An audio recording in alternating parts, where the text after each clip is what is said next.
The Nightmare of Motherhood in Germany by Brenda Arnold.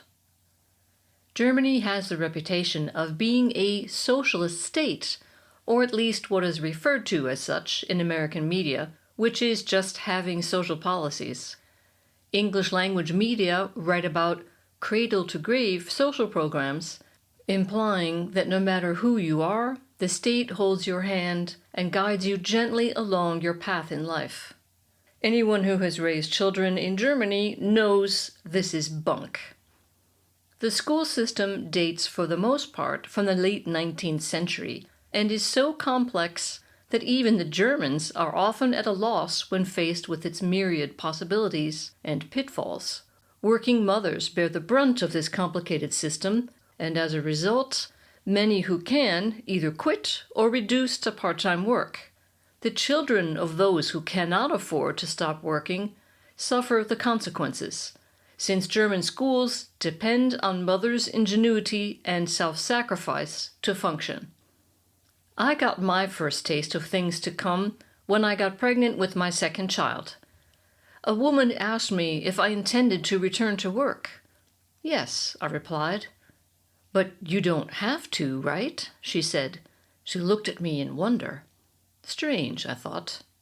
Another mother commented that after she had a second child, she went from working part-time to quitting entirely. "With 2 kids, it's just too stressful to work," she said.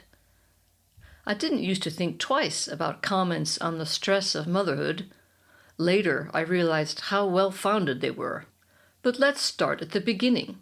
Daycare centers, which Germans call Kitas, short for Kindertagesstätten, are in short supply. As soon as a woman gets pregnant, she immediately launches a search for daycare to be sure to get on one of the long waiting lists. With a bit of luck, she can find one in her area. Even when you do get a spot in daycare, many close their doors at 1 p.m., and it's usually the mother who picks up the kids, since Germany conforms to the familiar women earn less than men pattern. Working part-time to accommodate the daycare schedule can effectively quash a woman's chances of career advancement. But daycare centers are stellar service providers compared to the public schools. Primary school runs from grades 1 to 4, and while some after-school care centers, particularly the private ones, stay open as late as 6 p.m., primary schools have wildly varying schedules. On some weekdays, class lets out as early as 11 a.m., on others at 3 p.m., depending on the grade.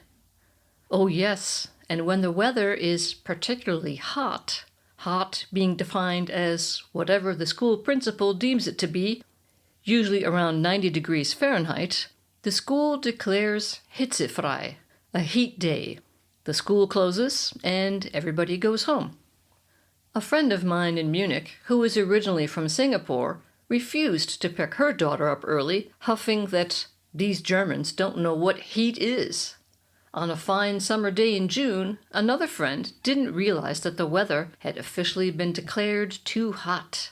She arrived at the school at the regular time, only to discover her son crying at the door after waiting for her for an hour.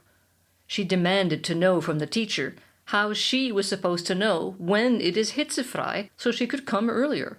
"Frau Reuter, you just have to guess," came the answer. After this grueling half-day at primary school, kids come home with 15-pound backpacks loaded with homework.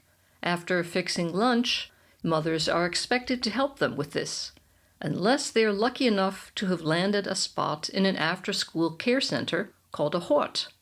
If she's really lucky, the people running the center will help the kids with their homework. Otherwise, it's up to mom again. Just when you think you've figured out the system, grade 4 arrives.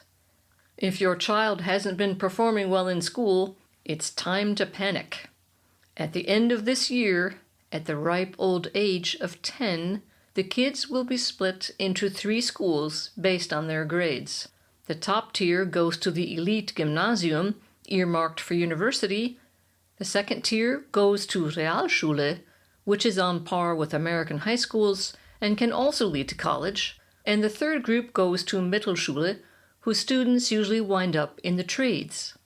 At the top-tier gymnasium, which runs from 5th to 12th grade, the pressure is high from the start and intensifies with each passing year, despite official teacher pronouncements like, "Kids can do it on their own."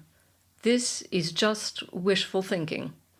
In reality, mothers are so involved in helping their children with homework and studying that you often hear them exclaim things like, "We got an A on the test."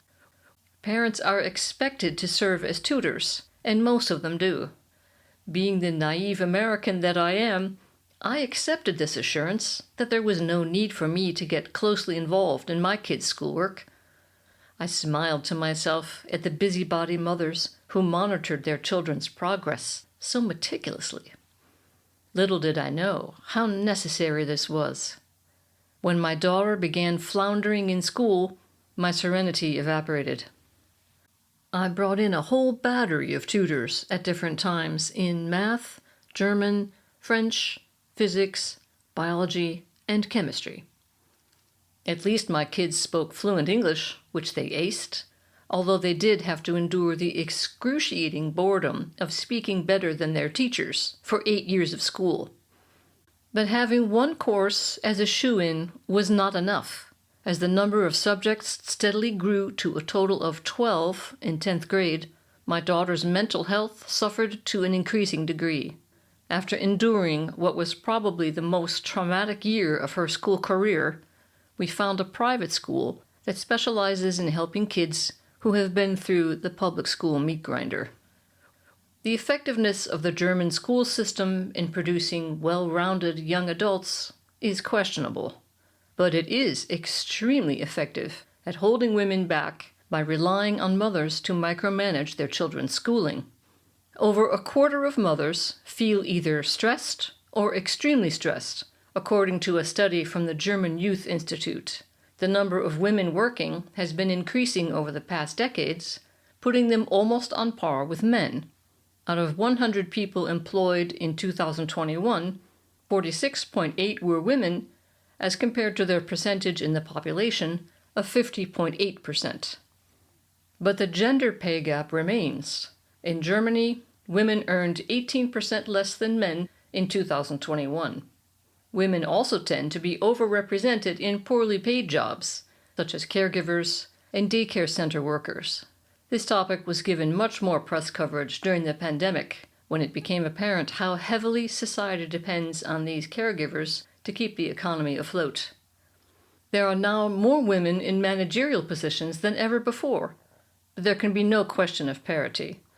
For every 6 men on management boards, there is 1 woman. Only 9 German companies have a female CEO. If Germany wants to achieve true equality of opportunity for women, it must begin with the schools. As long as the system continues to rely on mothers to fill the gaps left by its outdated education system, women have no hope of ever catching up with men.